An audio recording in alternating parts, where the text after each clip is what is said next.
તો કેમ છે વિદ્યાર્થી મિત્રો, સ્વાગત છે આપ તમામનું શિવમ એકેડમીના ઓનલાઈન એજ્યુકેશન પ્લેટફોર્મ પર. વિદ્યાર્થી મિત્રો, આજે આપણે ધોરણ 5માં જે નવોદય પરીક્ષા લેવાઈ છે તેની નોટિફિકેશન આવી ગઈ છે.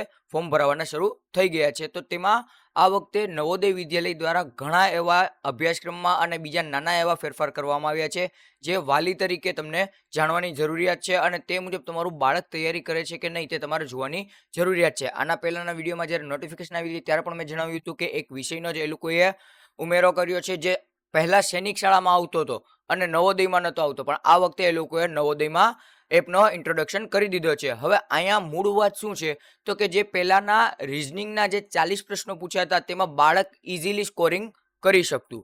બાળક આરામથી જે છે એ કોઈક બાળક 45, 48 અને ઘણા એવા બાળકો છે જે 50નું પણ સ્કોરિંગ કરી શકતા. પણ હવે જે સિલેબસ બદલાનો છે એમાં જે પર્યાવરણનો વિષયનો ઉમેરો થયો છે, તો હવે થોડુંક કોમ્પિટિશન આપણું વધી શકે એમ છે. તો ચાલો, શું છે સિલેબસમાં ફેરફાર, એમાં કયા ટોપિકનો ઉમેરો થયો છે, કેવા પ્રકારના ક્વેશ્ચન્સ આવવાના છે, તેની વિગતવાર નોટિફિકેશનમાં એ લોકોએ માહિતી આપેલી છે. તો તેના ઉપરથી આપણે માહિતી લઈએ કે જેથી કરીને તમામ વિદ્યાર્થીને તૈયારી કરવામાં અનુકૂળતા રહી. તો ચાલો આપણે જોઈએ શું માહિતી એ લોકો દ્વારા આપવામાં આવેલી છે. તો મેં કીધું એમ કે આપણે નવો જે સિલેબસ છે એમાં એક વિષય એટલે કે પર્યાવરણનો ઉમેરો થયો છે. પહેલા આપણી પાસે માનસિક ક્ષમતા હતી, આકૃતિઓ હતી, ગણિતનું પણ હતું, ભાષાનું પણ હતું, બરોબર. હવે આમાં જે વધારો છે તે શું છે, અને બીજા પણ ઘણા નાના એવા મુદ્દાઓ છે, જેમ કે એ લોકોએ હવેથી વેઇટિંગ લિસ્ટ બહાર પાડવાની ના પાડી દીધી છે. એટલે કે વેઇટિંગ લિસ્ટ નથી લેવાના. જે વિદ્યાર્થી આવશે અથવા તો કોઈક કારણોસર નહીં આવશે અથવા તો એના ડોક્યુમેન્ટ નહીં કમ્પ્લીટ થશે તો એના આપમેળે નહીં ડિલીટ થઈ જશે, એટલે કે નીકળી જશે. એના પછીનો જે વિદ્યાર્થી છે એ ઇન થઈ જશે, કે એને ઉમેરી લેવામાં આવશે. અને આ વખતે એ લોકોની ગણતરી એવી છે કે 31 ઓગસ્ટ 2027 સુધીમાં આખી નવોદયની પ્રવેશ પરીક્ષાનો જે આપણો માચડો જે છે એ એટલે કે એડમિશન જે છે પૂર્ણ થઈ જાય, તે મુજબની સરકારશ્રીની ગણતરી છે. તો શું થયું છે, તો કે પહેલાં મેં કીધું એમ કે એક વિષય જ ઉમેરાયેલો છે. તો જોઈએ શું છે. તો માનસિક કસોટીના જે પહેલા 40 પ્રશ્નો હતા એની જગ્યાએ 20 થઈ ગયા છે, એટલે 20 ઘટી ગયા છે. એને લીધે આપણા જે 50 માર્કનું હતું એ હવે 25 માર્કનું થઈ ગયું છે. સમય તો કમ્બાઈન જ હોય છે, પણ એ લોકો દ્વારા લખેલું છે એટલે અહીંયા જણાવેલું છે, બરોબર. ત્યારબાદ પર્યાવરણ અધ્યયન એટલે કે પર્યાવરણ વિષય ઉમેરવામાં આવ્યો છે. તેના 20 પ્રશ્નો છે, 25 ગુણ છે. અંકગણિતના 20 પ્રશ્નો છે, 25 ગુણ છે. ભાષાના 20 પ્રશ્નો છે અને 25 ગુણ છે. તો આપણે જેમ છે એવી રીતનો જ સિલેબસ છે. ખાલી એક 40 પ્રશ્નો વાળો આપણો જે માનસિક કસોટીનો એટલે કે રિઝનિંગનો જે હતો તેમાંથી સ્પ્લિટ કરીને 20 પ્રશ્નો નવોદયના આપેલા છે. એના સિવાય બીજી એક વસ્તુ એ લોકો દ્વારા આ વખતે મિનિમમ ક્વોલિફિકેશનનો પણ ઇન્ટ્રોડક્શન કરવામાં આવ્યું છે. જે આની પહેલા સૈનિક શાળામાં હતો કે ભાઈ ઓછામાં ઓછા કોઈ એક વિષયમાં આટલા માર્ક આવે તો વિદ્યાર્થી પાસ ગણાશે. એ જ વસ્તુ આ લોકોએ નવોદયવાળાએ આ વર્ષે પણ ઉમેરી દીધી છે. તો હવે એ પણ શું છે આપણે જોઈએ. પણ એની પહેલા આપણા માટે જોઈ રહ્યા અહીંયા એ જ વસ્તુ છે કે સિક્યોરિંગ, એક જ મિનિટ આપણે માર્કરનું કલર બદલાવી લઈએ. હાજી, સિક્યોરિંગ મિનિમમ ક્વોલિફિકેશન માર્ક્સ, બરોબર. ઓછામાં ઓછા મેળવવા પાત્ર માર્ક્સ કેટલા છે, તો 14 marks in mental ability test and EVS. તો જે આપણું ઈવીએસ એટલે કે પર્યાવરણ અને જે આકૃતિ, બરોબર, જેને આપણે આકૃતિના નામેથી ઓળખીએ, તેમાં આપણને ઓછામાં ઓછા 14 માર્ક મેળવવાના છે. ગણિતમાં ઓછામાં ઓછા 7 માર્ક. અને ભાષામાં એટલે કે લેંગ્વેજમાં જે ભાષામાં તમે કરતા, જેમ કે આપણે ગુજરાતમાં રહીએ છીએ, આપણને 4 ભાષા એ લોકો ઇન્ટ્રોડક્શન આપે છે કે એક આપણે ગુજરાતીમાં ફોર્મ ભરી શકીએ, એક આપણે જે છે એ ઇંગ્લિશમાં આપણે ફોર્મ ભરી શકીએ છીએ, એક આપણે હિન્દીમાં ફોર્મ ભરી શકીએ છીએ અને એક મરાઠી, બરોબર. આપણા ગુજરાતમાં ઘણી એવી વસ્તી જે છે મરાઠીની પણ વસે છે અને હિન્દીની પણ વસે છે. આપણે અમદાવાદ બાજુ ને એ બાજુ જાય તો ત્યાં હિન્દી પોપ્યુલેશન પણ સારી એવી છે અને છૂટાછવાયા રીતે ગુજરાતમાં અન્ય જગ્યાએ છે. એટલે 4 ભાષા જે છે નવોદય દ્વારા આપણને આપવામાં આવેલી છે. એટલે સમજાઈ ગયું કે મિનિમમ ક્વોલિફિકેશન ઓછામાં ઓછા આટલા માર્ક્સ તો તમને હોવા જ જોઈએ. એમાં શું થશે કે ભાઈ મેન્ટલ એબિલિટી એટલે રિઝનિંગના આપણને રિઝનિંગ અને ઈવીએસના આપણને 14 છે. ગણિતના એટલે કે મેથ્સના એ લોકોએ 7 કર્યા છે. અને ગુજરાતી અથવા તો ભાષા આપણે કહી શકીએ, જે આપણે મૂળતા આપણે તમામ ગુજરાતીનું કરતા હોય છે, એના 7 માર્ક.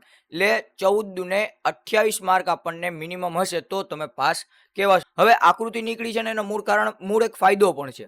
આકૃતિ નીકળી એનો અમુક ફાયદો પણ છે. જે 2-3 ચેપ્ટર એવા હતા જે આકૃતિના ઘણા વિદ્યાર્થીઓને સમજવામાં અઘરા પડતા, એ કાઢી નાખવામાં જ આવ્યા છે. એની જગ્યાએ બીજા ચેપ્ટર્સનો ઇન્ટ્રોડક્શન લાવવામાં આવ્યો છે. ત્યાર પછી મહત્વની આઈડિયા શું લેવાનું છે, તો કે આ વસ્તુ મેં કીધું તું એમ કે JNV will not released any waiting list. JNV એટલે કે જવાહર નવોદય વિદ્યાલય કોઈ પણ પ્રકારની વેટિંગ લિસ્ટ આ વર્ષેથી બહાર પાડવાનું નથી. હવે એની જગ્યાએ શું કરશે એ આપણે જોઈ લઈએ કે અગેન્સ્ટ વેકન્સી, બરોબર, વેકેન્સી એટલે કે જગ્યા પડે તો કોઈ પણ કારણ કે ભાઈ અનવિલિંગ નહીં, લોકોને ન લેવી અથવા તો non submission of basic essential certificate, ઘણા આપણે બેઝિક સર્ટિફિકેટ હોય છે જે વિદ્યાર્થી દ્વારા અથવા તો વાલી દ્વારા સબમિટ કરવામાં ન આવે તો જે ખાલી પડશે ત્યારે શું થશે, previously selected candidate the next candidate will be auto populated through the online admission portal. Online admission portal એ લોકોનું જે છે એને થ્રુ જે એના પછીનો વિદ્યાર્થી હશે અથવા તો દાખલા તરીકે એ લોકો પાસે 100 જણાનું લિસ્ટ હશે એમાંથી 1 થી 80 જણા, બરોબર, હું મારા જિલ્લાની વાત કરું તો મારા જિલ્લામાં જે સંખ્યા છે એને અનુરૂપ જે 1 થી 100 જણાનું એ લોકોએ લિસ્ટ લીધું છે એમાંથી 60 જણા આવી ગયા કે 65 જણા આવી ગયા, તો જે એક વસ્તુ નથી આવવા માંગતો, એક વ્યક્તિ નથી આવવા માંગતો એટલે કે 64નું જે એડમિશન થયું તો જે 65મો એટલે કે 66મો જે વ્યક્તિ હશે, બરોબર, 66મો જે વ્યક્તિ છે એને એ લોકો ઇઝીલી લઈ શકશે. એટલે કે 64મો વ્યક્તિ ના પાડે છે તો જે 65મો વ્યક્તિએ ના પાડી તો જે 66મો વ્યક્તિ છે ઓટોમેટિક ત્યાં આવી જશે. જો 66મો વ્યક્તિ પણ ના પાડે એડમિશન લેવાની અથવા તો એના ડોક્યુમેન્ટ પૂરા ન હોય તો જે 67મો વ્યક્તિ હશે એ એના પછી ઓટોમેટિક આવતો જશે, બરોબર. ત્યાર પછી બીજી મહત્વની વાત છે એ જોઈ લઈએ કે the selection of candidate is district specified. He or she apply only for district where she is residing at the time of study class 5, બરોબર. એટલે આમાં મૂળ સરકારે કહેવા માંગે છે જો કે આ નિયમ તો ઘણા સમયથી છે, બરોબર, પણ હાઇલાઇટ આ વખતે પણ થયો છે અને દર વખતે પણ કરવામાં આવે છે. એટલે એક વસ્તુ ધ્યાન રાખો, તમે જે જિલ્લામાં રહો છો અને તમે જે જિલ્લામાં 5મા ધોરણની એક્ઝામ એટલે કે તમે જ્યાં 3જું 4થું અને 5મા ધોરણની પરીક્ષા આપેલી છે તે જ જિલ્લા તમારું જે છે હોમ ડિસ્ટ્રિક્ટ થશે, એ જ નવોદયની શાળા માટે તમે એલિજિબલ થશો. દાખલા તરીકે તમે રહેતા રાજકોટમાં હોય, બરોબર, અને તમને જવું હોય જુનાગઢની ડિસ્ટ્રિક્ટની એટલે કે જુનાગઢ જિલ્લાની જે આપણી નવોદય શાળા છે એમાં જવું હોય તો નહીં થઈ શકશે કે તમારી પાસે ડોક્યુમેન્ટ ક્યાં ના હશે, તમારી પાસે રેસિડેન્શિયલ પ્રૂફ રાજકોટનો હશે. અને જો તમે જુનાગઢમાં એડમિશન લેવું હોય તો તમારી પાસે જો જુનાગઢનું રેસિડેન્ટ પ્રૂફ હશે તો તમે લઈ શકશો. એને અનુરૂપ તમારે 3જું 4થું અને 5મું કરવાનું થશે. હવે બીજા જે મેઇન દર વખતેના હોય છે એ તો કોમન જ છે, જેમ કે 3જું 4થું 5મું સરકારી ગ્રાન્ટેડ અથવા તો કોઈ પણ માન્ય શાળામાં ભણેલું હોવું જોઈએ કે 3 વર્ષ સળંગ હોય, બરોબર. પછી એ રૂરલ માટે પણ લાગુ પડે છે, અર્બન માટે પણ લાગુ પડે છે. એટલે રૂરલ માટે ખાસ લાગુ પડે છે કે 3જું 4થું ને 5મું એ રૂરલ એરિયાની જે શાળા હોય એમાં જ થવું જોઈએ તો તમે રૂરલ માટેનું ઓલું છે એનો જે લોકોનો 75% ક્રાઇટેરિયા છે એઝ ઇટ ઇઝ છે અને 25% અર્બન માટે છે. હવે અર્બન માટે રિકગ્નાઇઝ સ્કૂલ હોવી જોઈએ કે ભાઈ જે સ્કૂલ જે છે એ રિકગ્નાઇઝ એટલે કે સરકારને ચોપડે ચડેલી સ્કૂલ હોવી જોઈએ. પછી સરકારી હોય ગ્રાન્ટેડ હોય કોઈ પણ હોય એ ફેર પડતો નથી. ચાલો હવે આપણે મેન આપણો આજનો હીરો ટોપિક કે જે ઉમેરાણું છે એમાં શું છે અને જે ઘટ્યું છે એમાં શું છે. તો પેલા નવોદયમાં રિઝનિંગમાં એટલે માનસિક ક્ષમતામાં કુલ 10 ટોપિક પૂછાતા, 10 ટોપિક હતા અને એકના 4 પ્રશ્ન પૂછાતા, 10 ચોકને 40 જેવા આપણા પ્રશ્ન થતા. હવે એ માર્ક્સ ઘટ્યા એટલે સબ્જેક્ટ ઘટ્યો છે, ટૂંકમાં ક્વેશ્ચન્સ ઘટ્યા છે. હવે એ શું થશે તો હવે 5 વિભાગના 4 પ્રશ્નો પૂછશે એટલે 5 4 20 માર્ક્સના આપણું જે છે એ ક્વેશ્ચન્સ થશે અને એના કેટલા ગુણ તો એકના 1.25 ગુણ થશે એટલે કુલ ગુણ થશે 25, બરોબર. કુલ ગુણ આપણા 25 થશે. એટલે ધ્યાને રાખવાનું કે પેલા આપણે જે 10 હતા ઘણા વિદ્યાર્થીઓ એવા હશે કે જે એડવાન્સમાં તૈયારી કરતા હશે તો એ લોકોએ રિઝનિંગની તૈયારી ખાસી એવી કરી છે, ખાસી એવી પ્રેક્ટિસ કરી છે. એમાં પેપર કટિંગ ને ફોલ્ડિંગ વાળો તો ઘણા બાળકોને નથી સમજાતો, એના લીધે એ એમાં વધારે પ્રેક્ટિસ કરે છે જેથી કરીને એ એના 4 પ્રશ્નો સોલ્વ કરી શકે. પણ આ વખતે એ નીકળી ગયો છે, બરોબર. હવે આમાં પેલું ટોપિક કયો ઉમેરેલો છે તો કે ભાઈ પેટર્ન પૂર્ણ કરવી, બરોબર. આપણને પેટર્ન પૂર્ણ કરવાની આવે છે, 3 પેટર્ન આપેલી છે, એના મુજબ ચોથી પેટર્ન કઈ આવશે એ. પછી આકૃતિ શ્રેણી અને પૂર્ણ શ્રેણી, બરોબર. આકૃતિ શ્રેણી પૂર્ણ કરવી, બરોબર. હવે આમાં એક વસ્તુ છે, આ લોકોએ આકૃતિ શ્રેણીના પહેલાનો જે આપણે પેટર્ન પૂર્ણ કરવી છે ને એમાં ન્યુમરિક એટલે કે નંબર વાળી અને આલ્ફાબેટ વાળી એટલે કે મૂળાક્ષરો વાળી એ પેટર્નનો પણ ઉલ્લેખ કરેલ છે. એટલે કદાચ એવું બની શકે કે એ પેટર્નમાં અથવા તો ગણિતના ક્વેશ્ચનમાં એ લોકો 1-2 ક્વેશ્ચન જે છે રિઝનિંગના જે શ્રેણીના હોય છે તે નાખી શકે છે. એમાં આપણી સંખ્યા શ્રેણી અને જે છે એ મૂળાક્ષર શ્રેણી, બરોબર. અને એ લોકો આમાં તો પૂછે જ છે, બરોબર. પેટર્ન પૂર્ણ કરવામાં તો એ આપી દે છે કે ભાઈ એ ઈ આઈ, તો એના પછી શું આવે, તો એમાંથી ઓપ્શનમાંથી ઓ અથવા યુ હોય, એટલે કે એક એવી શ્રેણી થશે. તો એ શ્રેણી જે છે એ વોવેલ્સની, બરોબર, કે સ્વરની શ્રેણી થશે. ત્યાર પછી આકૃતિ પૂર્ણ કરવી, બરોબર. આકૃતિ પૂર્ણ કરવાની પણ આપણે જોઈએ છે. શું કર્યું છે, તો ડાબી બાજુ આપેલી 3 આકૃતિમાંથી શ્રેણી પૂરી કરવા માટે ચોથી ખાલી જગ્યામાં કઈ આકૃતિ આવે, એ તમે પ્રેક્ટિસ કરતા હશો, અને નહીં તો આપણે વિડીયો પડ્યો પણ છે અને બીજો આવી પણ જશે. પછી ભૌમિતિક આકૃતિ પૂર્ણ કરવી. હવે આમાં શું હોય છે, તો કે એક આપણને આકૃતિ આપી દીધેલો હોય, એક કટકો આપી દીધેલો, દાખલા તરીકે આવી રીતનો એક કટકો આપી દીધેલો હોય, બરોબર. અને બીજો કટકો, તો કે આમાં કયો કટકો ફિટ કરવાથી જે છે આકૃતિ ચોરસ બનશે, એવી રીતની એ લોકો આપણને MCQ પૂછે છે. એના પછી મિરર અને વોટર ઇમેજ. હવે અરીસા આકૃતિ છે ને આવતી જ, અરીસા આકૃતિ છે ને આવતી જ, પણ આ વખતે એ લોકોએ વોટર ઇમેજ પણ મૂકેલી છે, જે સૈનિક શાળામાં પૂછાતી, નવોદયમાં ન પૂછાતી, એટલે એ વસ્તુ, બરોબર. બાલાછડીમાં પૂછાતી પણ આમાં નથી પૂછાતી. આમાં પણ આ લોકો દ્વારા વોટર ઇમેજ જે છે ઇન્ટ્રોડ્યુસ કરવામાં આવી ગઈ છે. ત્યાર પછી છુપાયેલી આકૃતિ શોધવી, બરોબર. તો આપણે એક આકૃતિ આપી દીધી હોય ડાબી બાજુ, અને 4 આકૃતિ જમણી બાજુ આપેલી, તેમાંથી કઈ આકૃતિ છુપાયેલી છે એ શોધવાની કહેવામાં આવે છે. એટલે આ હતું આપણું રીઝનિંગનું આખી માહિતી, બરોબર. મેં તમને કીધું કે 10 ભાગ હતા, એમાંથી 5 ભાગ હટાવી નાખવામાં આવ્યા છે. 2 ભાગ તો એવા છે કે જે સાવ સહેલા હતા, કે ભાઈ અલગ પડતી આકૃતિ શોધો અને સમાન આકૃતિ શોધો, એ 2 હતા, એ સહેલા હતા, એ લોકો કાઢી નાખવામાં આવ્યા છે. એની જગ્યાએ એક અઘરું ચેપ્ટર જે પેપર કટિંગ ને ફોલ્ડિંગ વાળું છે એ કાઢી નાખવામાં આવ્યું છે, જેથી કરીને વિદ્યાર્થીઓને બેલેન્સ માહોલ મળી રહે, કે ભાઈ સારું પણ છે ને નહરવું પણ છે, બંને વસ્તુ આપણે કહી શકીએ ખરા.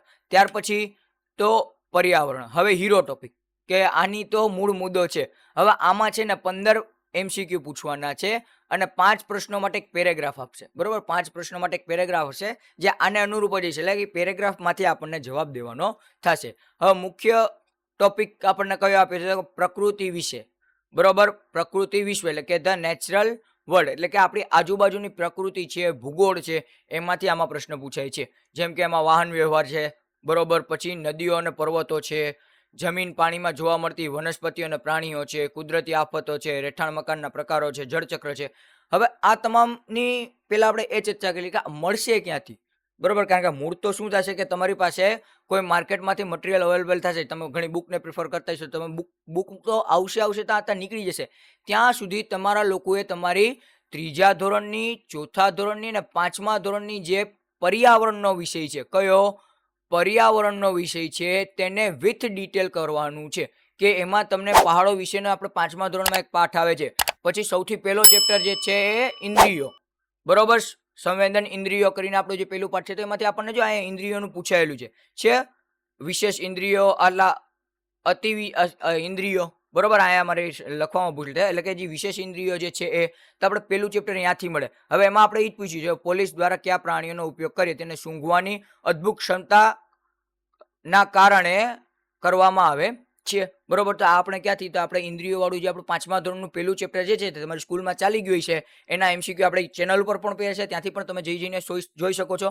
પણ સાથે તમારે 3જા અને 4થા ધોરણના જે આપણા પાઠ્યપુસ્તક છે ગુજરાત સરકારના, બરોબર, એ તમારે જોવાના રહેશે. એટલે એ વસ્તુ તમારે ધ્યાને રાખવાની થશે કે આની તૈયારી મૂળ અત્યારે ક્યાંથી થશે. ભવિષ્યમાં તમે કોઈ પણ પ્રકારની બુક લઈ લો, એમાં મને કોઈ પણ વાંધો નથી, પણ સાથે સાથે તમારે આ પર્યાવરણના 3ય પાઠ્યપુસ્તક કરવાના રહેશે, અને સાથે તમારે જનરલ નોલેજ કરવાની રહેશે, કારણ કે જનરલ નોલેજના પણ ટોપિક છે, આગળ હું તમને જણાવવાનો છું, બરોબર. તો આપણી પ્રકૃતિ વિશે, એટલે કે પ્રકૃતિ અને જે આપણો ભૂગોળ, આજુબાજુની ભૂગોળ છે અને આપણી પ્રકૃતિ છે, તેના વિશેના પ્રશ્નો પૂછાય. જેમ કે આપણને કીધું છે, જળચક્ર દરમિયાન જ્યારે સૂર્ય નદીઓ અને મહાસાગરોમાં પાણીને ગરમ કરીને વરાળમાં ફેરવે છે, ત્યારે તે કઈ પ્રક્રિયાને શું કહેવામાં આવે છે, બરોબર. જ્યારે પ્રક્રિયા બને છે, આમાં ટૂંકમાં બાષ્પીભવનની વાત કરી છે. બાષ્પીભવનમાં શું, નદી અને સમુદ્રમાં જે પાણી પડેલું રહે છે, ગરમ થાય છે, ગરમને લીધે બાષ્પીભવન થાય, બાષ્પીભવન થઈને ઉપર જઈને વાદળા બંધાય છે, વાદળા જે છે જમીન તરફ આવે છે અને વરસાદ ઠાલવે છે. ફરી પાછું શું થાય છે કે ઠંડુ પડે છે, ઉનાળો આવે છે, આખું ગરમ થાય છે પાણી, અને એ રોટેશન, એટલે કે જળચક્ર જે છે એ ચાલ્યા કરે છે. એના પછી માનવ શરીર અને જીવન, સજીવો, એટલે કે માનવ શરીર વિજ્ઞાન અને પ્રાણીઓની વિશેષતા વિશે આપણને કીધું છે. હવે ઇન્દ્રિયોના ચેપ્ટરની હું વાત કરું ને, તો એમાં આપણે વાઘ વિશેની ચર્ચા કરવામાં આવી છે, કે વાઘની કેવી ઇન્દ્રિયો હોય છે, બરોબર, એના પછી કીડીઓની ચર્ચા કરવામાં આવી છે. તો તે આના જ છે. અને માનવ શરીર તો કે ભાઈ આપણું જ પાચન તંત્ર છે, શ્વસન તંત્ર છે, રુધિરાભિસરણ તંત્ર છે, પાચન તંત્ર છે, એ તમામની તમને થોડીક એવી માહિતી પૂછવામાં આવશે. જેમ કે સ્વાદવાળો આપણો ચેપ્ટર પર્યાવરણમાં આવે છે, જીભના સ્વાદનીમાં વિશેષ ચર્ચા કરે, ક્યાં કડવો લાગે, ક્યાં મીઠો લાગે, ક્યાં ખારો લાગે, બરોબર. એના પછી અમે ઇન્દ્રિયવાળા ચેપ્ટરની તમને વાત કરી. પછી આરોગ્ય અને સ્વચ્છતા, એ પણ ચેપ્ટરમાં આપણને આપેલી છે. અને ખોરાક અને પોષણ તત્વો, ખોરાકમાં કયા પોષણ રહેલા છે, મેં 2 શોર્ટ્સ અપલોડ કરેલા છે. મેં વિટામિનની માહિતી કરેલી છે, બરોબર. એ મૂળ વિડીયો તમારો સૈનિક શાળાને અનુરૂપનો હતો, પણ આમાં પણ એ ઉપયોગ થઈ જશે. 2 શોર્ટ્સમાં આપણે વિટામિન્સ જે છે એ બધા મેં કવર કરેલા છે. એ કોણે શોધ કરી છે, ક્યારે શોધ કરી હતી, સાથે સાથે એના ઉણપથી કયા રોગો થાય છે, એ તમામની આપણે માહિતી કરેલી છે. તો એ બધું જ પૂછાવાનું છે. એના પછીનો આપણો રોજિંદા જીવનના વિજ્ઞાન, બરોબર. રોજિંદા જીવનમાં આપણે કેટલા વિજ્ઞાનનો ઉપયોગ કરતા હોય. જેમ કે આપણે તમે દોડીને આવ્યા ને તમારું પગ છોલાઈ ગયો કે ગોઠણ છોલાઈ ગયો, તો મમ્મી હળદર લગાવી દીધી. તો હળદર શું છે? તો કે આપણું રોજિંદા જીવનનું વિજ્ઞાન છે. આપણા મમ્મીને ખબર છે કે હું દીકરાને હળદર લગાડીશ ને એટલે એને સારું થઈ જશે, બરોબર. એટલે એવા પૂછાશે. એમાં કયું આવી જશે? જળ વાયુ પ્રદૂષણ વિશેનું આવી જશે, ખોરાકની જાળવણી, પાણી અને જમીનનું સંરક્ષણ. તો હમણાં એક EQI, બરોબર, EQI જે છે એ આપણા ખૂબ મહત્વનું થઈ જશે. સોરી, આ EQI નથી, આ AIQ છે, બરોબર, એર ક્વોલિટી, બરોબર. જે આપણે વધુ પૂરતી દિલ્હી બાજુ નહીં, કારણ કે જે પ્રદૂષણ, વાયુનું પ્રદૂષણ ફેલાય છે એના લીધે આપણી એર એટલે કે હવા કેવી થઈ જશે? તો ખૂબ દૂષિત થઈ જશે. તો દિલ્હી બાજુની બાજુ આ AQI જે છે ખૂબ પ્રચલિત હોય છે, બરોબર. હવે આપણને કેવા પ્રશ્નમાંથી પૂછાશે પણ એ લોકોએ કીધું છે કે કાચી કેરીને આખું વર્ષ ખાવા માટે આપણે ઘરે તેની જાળવણી કેવી રીતના કરવી જોઈએ, બરોબર. કાચી કેરી આપણે જે મમ્મી રાખે છે, બરોબર, તમે અથાણું ખાતા હશો, તો એની જાળવણી કેવી રીતના? તો એવી રીતના થઈ, અથાણાથી જ થાય છે, બરોબર. એટલે આવા રીતના ક્વેશ્ચન પૂછાય છે. હવે સામાજિક પરિવેશ એટલે કે ભારતની સંસ્કૃતિ, ભૂગોળ અને સામાજિક. તો આ આખો ટોપિક એ જીકે બેઝનો રહેશે, બરોબર. આમાં તો હું કહીશ જીકે લઈને જીકે રાખો, જેથી કરીને તમે ઇઝીલી વધુ કમાઈ શકો. હવે જો એમાં શું કીધું છે? ભારતની સર્વોચ્ચ બાબતો, એટલે કે ભારતની સર્વોચ્ચ બાબતમાં શું થઈ છે? ભારતનું સૌથી લાંબુ, સૌથી ટૂંકું, સૌથી નાનું, સૌથી મોટું, ભારતને પ્રથમ મહિલા, ભારતના બધા પ્રથમ, કે પ્રથમ રાષ્ટ્રપતિ કોણ હતું, પ્રથમ પછી વડાપ્રધાન કોણ હતા, એ તમામે તમામ માહિતી જે છે આપણે ભારતની સર્વોચ્ચ બાબતમાં આવી જશે. પછી રાજ્યો અને તેની રાજધાની, એ તો તમને આવડવી જ જોઈએ, કારણ કે એ તો આપણને રિઝનિંગમાં જે આપણી CETની તૈયારી થશે, બરોબર, કોમન એન્ટ્રન્સ ટેસ્ટ આપણી ગુજરાત સરકારની થાય છે ને, એમાં તો તમારે કરવાની જ થશે ને. એમાં તો તમારું ગુજરાત પણ ઉમેરાશે. ગુજરાતના આપણા 34 જિલ્લા છે, 34 જિલ્લાના વડો મથક, કારણ કે રિઝનિંગમાં એવું પૂછાય છે. પછી રાષ્ટ્રીય પ્રતીકો, બરોબર. આપણે જે નેશનલ એમ્બમ છે, આપણો ઝંડો છે, એ તમામ જનગણ મન છે, વંદે માતરમ છે. વંદે માતરમમાં તો ગયા વર્ષે ફેરફાર પણ થયા છે. હવે આખું ગાન કરવામાં આવશે જરૂરી જગ્યાએ, બરોબર. તો એ બધું પૂછાશે. ત્યાર પછી વિવિધ ભૌગોલિક દ્રશ્ય, આમાં તમને શું આવી શકે? તો કે આમાં આપણા જે મંદિરો છે, જે વાવ છે, જે આપણા કિલ્લાઓ છે, તે તમામનું પૂછી શકે, બરોબર. જેમ કે પૂછી લે લાલ કિલ્લો ક્યાં આવેલો છે? તો લાલ કિલ્લો જે છે આપણને દિલ્હીમાં આવેલો છે, એવા પણ પ્રશ્ન આવી શકે. પછી આપણા તહેવારો, ઋષિઓ, બરોબર. આપણા તહેવારો ક્યાં છે?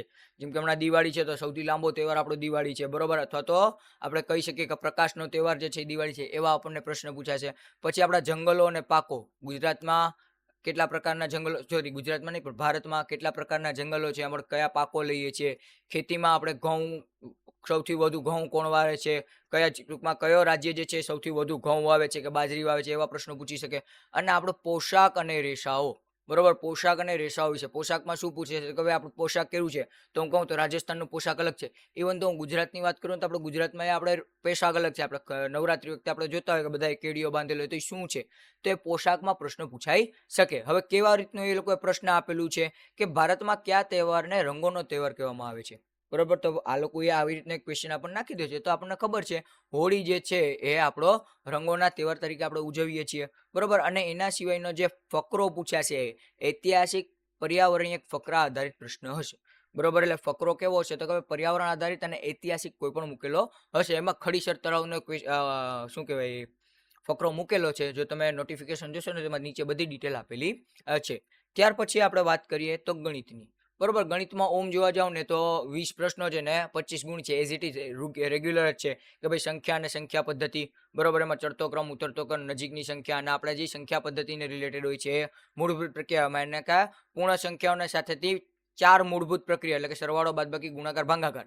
એમાં પૂર્ણાંક સંખ્યાઓની સાથે અપૂર્ણાંક સંખ્યાઓની થઈ જશે, જો અહીંયા આપણને કીધેલી છે, બરોબર. એટલે કે પૂર્ણાંક સંખ્યાની આપણે જે 4 મૂળભૂત પ્રક્રિયા, પછી સાદુરૂપ આપો, અવયવ અને અવયવી, સાદુરૂપ આપો, આ બધી વસ્તુ, એના પછી અપૂર્ણાંક સંખ્યાઓ, બરાબર. અપૂર્ણાંક અને તેની મૂળભૂત પ્રક્રિયા જેવી કે સમાન પૂર્ણાંકના સરવાળા બાદબાકી અને ગુણાકાર, સમાન આકૃતિના એટલે કે સમાન અપૂર્ણાંક એટલે થશે તમારા સમછેદી અપૂર્ણાંકના સરવાળા બાદબાકી થશે, વિષમછેદીના સરવાળા બાદબાકી પૂછી લઈ, શાબ્દિક પ્રશ્નો આવી શકે, ગાણિતિક પ્રશ્નો આવી શકે. પછી માપન, આ તો આપણને પૂછાય જ છે કે ભાઈ મીટરનું કિલોમીટરના, કિલોમીટરનું મીટરમાં, એટલે કે આપણે ફેરફાર નાણાંનું, સમયનું, ક્ષમતાનું, વજનનું, એ તમામના ફેરફારના એકમના રૂપાંતરણના પ્રશ્નો પૂછાય છે. એના પછી મેં કીધું એમ સાદુરૂપ, બરોબર. એટલે કે આપણું ભાગુ સભા, અથવા તો હું પર્ટિક્યુલરલી વાત કરું તો કઉ ભા ગુ શ બા, આ તમામની માહિતી છે. એના પછી પરિમિતિ અને ક્ષેત્રફળ, બરોબર. પરિમિતિ ક્ષેત્રફળના પૂછાય છે કે ભાઈ પરિમિતિ કોને કહેવાય, લંબચોરસ, ચોરસની અને ત્રિકોણની, અને આપણે ક્ષેત્રફળ પણ પૂછાય છે. પછી ખૂણા, બરોબર. આ ટોપિક જે છે એ લોકોએ 2-3 વર્ષથી પ્રશ્નો પૂછે છે, પણ આમાં એ લોકોએ એક વસ્તુ ઉમેરી છે, આ કે દિશાઓ અને મેપિંગ સહિત, બરોબર. તો 5મા ધોરણની આપણી ગણિતમાં છે ને આપણને દિશાઓ માટેનું કીધેલું છે. એટલે આ ચેપ્ટર જે છે એ પહેલા એ લોકો ગણિતને રિલેટેડ ખૂણા જ પૂછતા કે સરળ ખૂણો કયો છે, પૂરક ખૂણો કયો છે, પણ આ વખતે એમાં એ લોકો ઉપયોગ કરી અને જે આપણે દિશા અને અંતરના જે દાખલા પણ પૂછી શકશે કે ભાઈ રમેશ હતો, રમેશ ઉત્તર દિશામાં 5 કિલોમીટર ચાલ્યો, પછી ડાબી બાજુ ફર્યો, એ દિશામાં 3 કિલોમીટર ચાલ્યો, તો જે છે એ રમેશ પોતાના મૂળ સ્થાનથી કેટલો દૂર છે.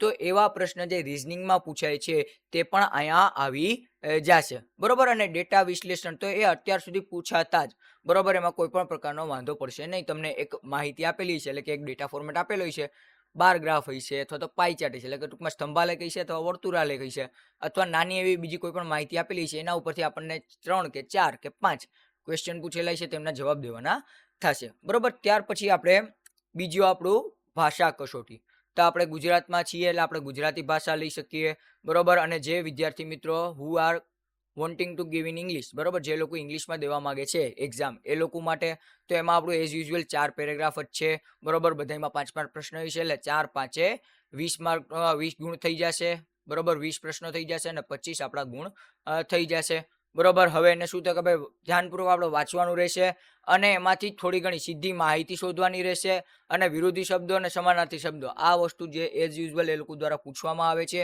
તેવી રીતના જ છે, એમાં કોઈ પણ પ્રકારનો એ લોકોએ ફેરફાર કરેલો નથી. પણ ફેરફાર આપણો મૂળ શું થયો છે, મૂળ જે ફેરફાર થયો છે તે આપણા કેમાં થયો છે, તો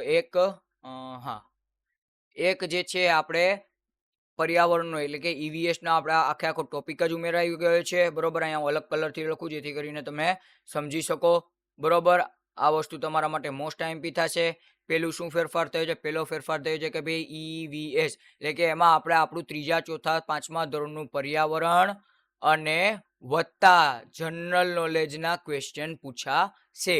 પછી બીજો ઘરખમ ફેરફાર, સૌથી મોટામાં મોટો ફેરફાર, તો કે ભાઈ આકૃતિ હતી એમાં 5 ભાગ થઈ ગયા, બરોબર. પહેલા 10 ભાગ હતા, હવે 5 ભાગ થઈ ગયા છે. પછીનો કોઈ પણ ફેરફાર એટલો મહત્વનો નથી, કારણ કે એક ચેપ્ટર ગણિતમાં ઉમેરેલો છે, કાંઈ નહીં. બીજી એક વસ્તુ, તો હવે તમને પહેલા જે 4 ગુજરાતીના ફકરા આવતા એની જગ્યાએ 5 આવશે, એમાં જે છે 4 આપણા ગુજરાતીના આવશે, અને એક ફકરો જે છે એ આપણો EVS એટલે કે પર્યાવરણનો આવશે. હવે 99% આમાં તમારે કોઈ પણ પ્રકારની માહિતી બાકી રહેતી નથી. એના સિવાય પણ જો તમને કોઈ એવી માહિતી હોય કે તમને મૂંઝવતી હોય તૈયારી કરતી વખતે, બરોબર, તો તમે મને પૂછી શકો છો. તમામ મેં મહત્વની બાબતો આવરી લીધી છે. સિલેબસનું પણ ક્લાસિફિકેશન સારી એવી રીતના કરી દીધું છે. થોડાક સમયમાં વિડીયોઝ ચાલુ થઈ જશે, but it will take some time, બરોબર, કારણ કે મારે જીકેનું કન્ટેન્ટ બનાવવું જોશે, અને સાથે સાથે જે ઓફલાઈન એકેડમીની છે એની પણ થોડી ઘણી કામગીરી છે. એટલે જૂના વિડીયો ગણિતના જે પડ્યા છે 5 કે 7 ચેપ્ટરના વિડીયો, જૂના પાયાનું ગણિત કરીને આપણું આખી પ્લેલિસ્ટ છે તેમાં પડ્યા છે, 1-1 કલાકના કંઈક 7 કે 8 જેવા વિડીયો છે, એ તમે કરી લ્યો. ત્યાં સુધીમાં નવા ક્વેશ્ચન અને નવી આખી તૈયારી અહીંયા અપલોડ થવાની હું ચાલુ કરી દઈશ, બરોબર. તો જો માહિતી કામ લાગી હોય તો વિડીયોને લાઇક કરી તમારા મિત્રો સાથે શેર કરજો, અને જો ચેનલને સબસ્ક્રાઇબ ના કરી તો સબસ્ક્રાઇબ કરો, જેથી કરીને તમને આવી જ રીતની નવી અને તમામ માહિતી મળતી રહી. તો મને રજા આપો, મળીએ નવા વિડીયોમાં. ત્યાં સુધી અસ્તુ. જય હિન્દ, જય ભારત, જય જય ગરવી ગુજરાત.